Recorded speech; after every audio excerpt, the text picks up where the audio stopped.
Hello friends, welcome back to Mahadevi's life.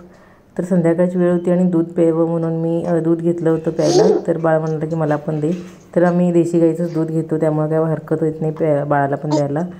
तर नंतर आम्ही दोघांनी मिळून दूध संपवलं आणि तो पण मला पीत असताना बघत आहे, आपण पण पीत आहे, मजा करत आहे। तर बाळामध्ये मी एक ऑब्झर्व केले की आता वर्षात झाल्यापासून तो त्याच्या ताटात वेगळं दिलं आणि आम्ही वेगळं खाल्लं तर तो खात नाही आहे।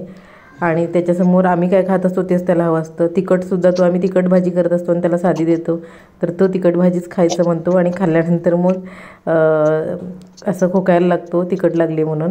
तर आम्ही जर असं घालतो एक घास त्याला, मग नंतर कळतं की तिखट आहे म्हणून, मग तक्रार करत नाही। आणि अशा प्रकारे आम्ही करतो। आणि वजन माझं ॲक्च्युली 68 आहे आता सध्या, आणि 82 होतं आफ्टर प्रेग्नन्सी, 82 होतं। नंतर आता 1 इयरमध्ये एवढं कमी झालं आहे। आणि मी तर त्या बाळाला उभं केलं आहे। दुसऱ्या दिवशीची सकाळ आहे आणि चपात्या करत आहे। तर सकाळची गडबड आणि हा बाळ उठून बसतो आणि बाळाचे बाबा पण घरी नाही आहेत। तर आता म्हटलं आपण चावरूया पटापटा, कारण का हा करायला देणार नाही। बाळाचे बाबा असले तर त्याला घेतात, त्यामुळे मला काही प्रश्न येत नाही।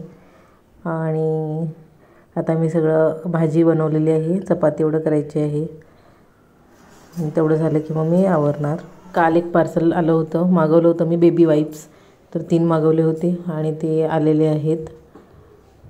आणि मी हेच लहानपणापासून बाळ जेवढं न्यूबॉर्न होतं एक 10-15 दिवसाचं, तेव्हापासून मी आत्तापर्यंत हेच वापरते।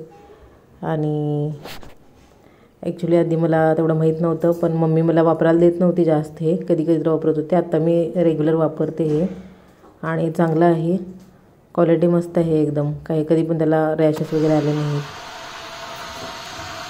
आणि आता ही केळी उरली होती, तर संध्याकाळी काय करावं, तर केळी पिकलेत खूप आणि उरलेत म्हटलं, आणि केळीचे वडे केलेले आहेत।